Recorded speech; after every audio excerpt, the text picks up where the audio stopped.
74 में एक नारा मनोज जी लगता था बिहार में कि अंधेरे के तीन प्रकाश, गांधी लोहिया जयप्रकाश। ये नारा था 74 के आंदोलन में। तमाम समाजवादी और छात्रवाद संघर्ष वाहिनी के लोग इस नारे को बुलंद कर रहे थे पटना में कि अंधेरे के तीन प्रकाश, गांधी लोहिया जयप्रकाश।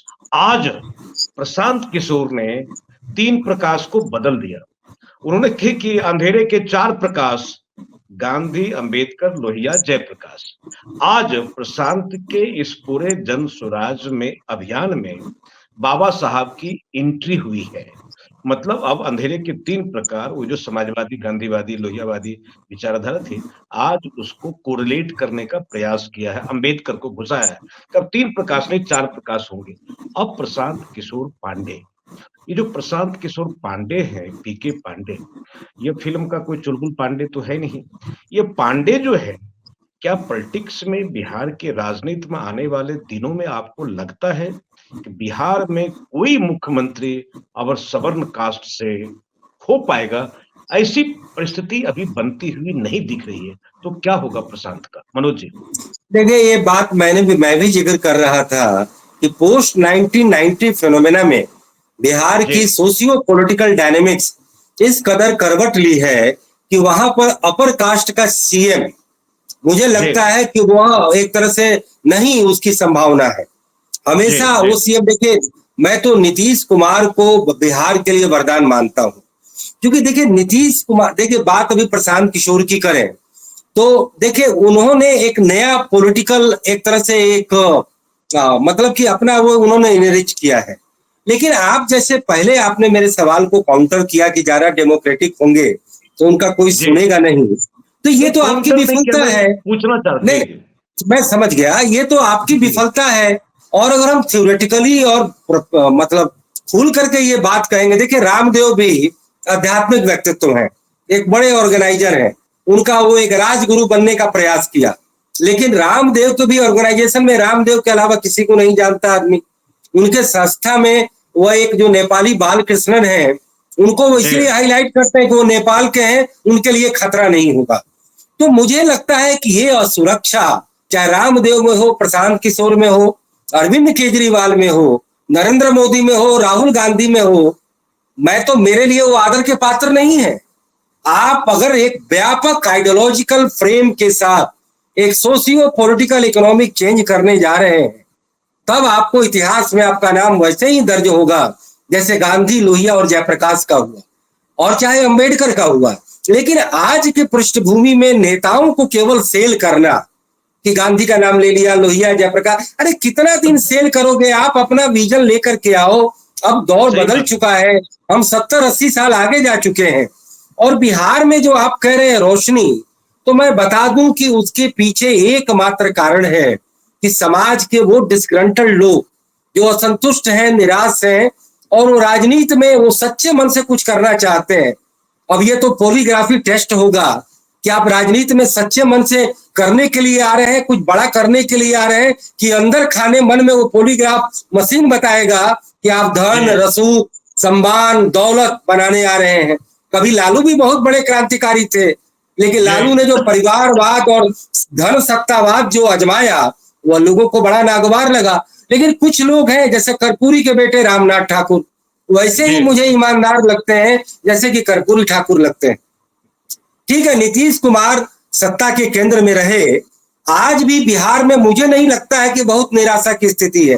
प्रशांत किशोर ने तमाम जिनको राजनीतिक करियर नहीं मिला, जो चुनाव हार गए, और मैं भी उसमें से हूं, लेकिन मुझे वो बहुत संतुष्ट नहीं करते हैं वो, तो मैं उनको तो अप्रोच नहीं करता हूं। मुझे पास उनका पर्सनल फोन भेजा गया, पटना में मैं तमाम लोगों से मिला, तमाम अपने कार्यक्रम में मैं गया, लेकिन प्रशांत किशोर को फोन करने की मेरे मन में इच्छा नहीं हुई, जबकि पहले मैं उनसे संपर्क में था, ट्विटर में बात होती थी।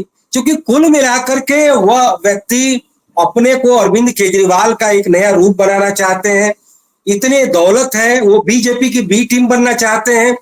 उनका प्लान ये भी है कि हो सकता है बीजेपी के साथ वो मर्ज कर जाए।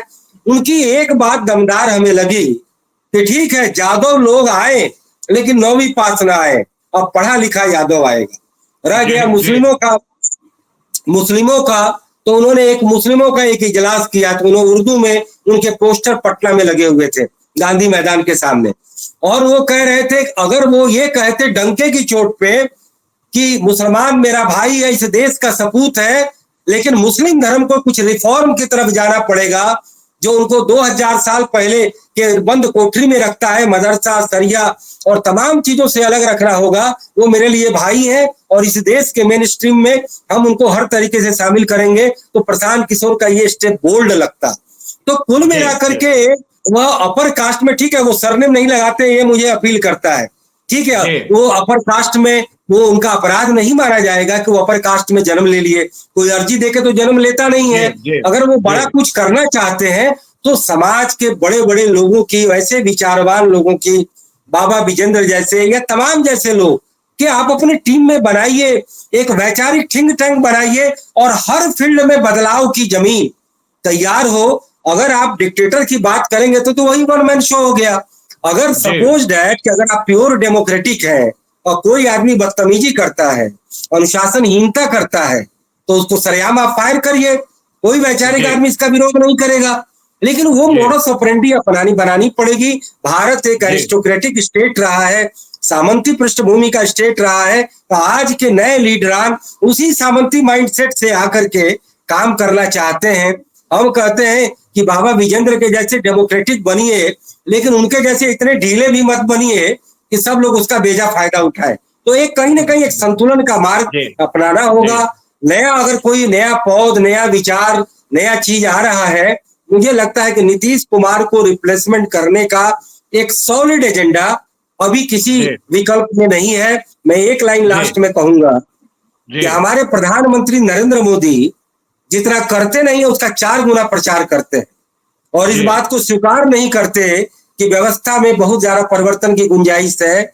वह एग्जाम्पल देते हैं कि मैं गिलास, कोई कहता है आधा भरा हुआ है, तो मैं कहता हूं कि नहीं, आधा भरा है लेकिन हम उसको पूरा भर देंगे। तो ये कहीं ना कहीं यथास्थितिवाद को बनाए रखना और अपने सत्ता को बनाए रखने की कवायद है। मैं एक एग्जाम्पल दूंगा कि प्रधानमंत्री ने नया पार्लियामेंट हाउस बनाया। मैं आपके फोरम पर कह रहा हूं, मैं इसको कहीं और उपयुक्त जगह पर मैं कहना चाहता था, लेकिन मैं अभी कह रहा हूं, नया पार्लियामेंट बनाया, नया कल्चरल रेवोल्यूशन ला करके राम मंदिर की तामीर करवाई और बना भी दिया। मंदिर बन गया, अभी भी अंडर कंस्ट्रक्शन। मैं अयोध्या घूम के आया, अयोध्या पूरा तैयार होने में कम से कम 3 से 5 साल लगेगा। वो एकदम अंडर कंस्ट्रक्शन है, पूरा अयोध्या उथल पुथल है। वो एक ऑर्डिनरी कस्बा और आप उसको इंटरनेशनल प्लेस बनाने जा रहे हैं। 32,000 करोड़ का निवेश होने जा रहा है, लेकिन वो आनंद फानन में मूर्ति को उद्घाटन करके पॉलिटिकल बेनिफिट लिया गया। अयोध्या का सारा काम बाकी। आपने बीपी विश्वराज कॉरिडोर बनवाया।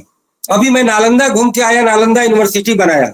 मुझे बड़े दुख के साथ कहना पड़ रहा है, मुझे अच्छा नहीं लग रहा है कि history has been created by all this things, लेकिन इन किसी भी न्यूट्रल और इंडिपेंडेंट आदमी से उसकी जांच करवा लीजिए, किसी का सॉलिड कंस्ट्रक्शन और क्वालिटी कंस्ट्रक्शन नहीं बना। मनोज जी एक तो ये मुझे बड़े दुख के साथ कहना पड़ता है। लेकिन एक लाइन और, नीतीश कुमार की पटना में आप उनके तमाम कंस्ट्रक्शन देखिए, मुझे दिल्ली का कोई कंस्ट्रक्शन उसे मैच करता नहीं दिखता है। सारे टॉप क्वालिटी के काम हुए हैं और नीतीश कुमार ज्यादा प्रचार नहीं कराते। नीतीश कुमार का जादू आपके ऊपर है। नहीं, जादू नहीं है, मैं रिपोर्ट कर रहा हूँ, मैं रिपोर्ट कर रहा हूँ भाईजान। मुझे कौन सा पद दे दिया है कि मेरे पर जादू आ जाएगा? मुझे कौन सा उन्होंने बुला करके चाय पिला दिया है?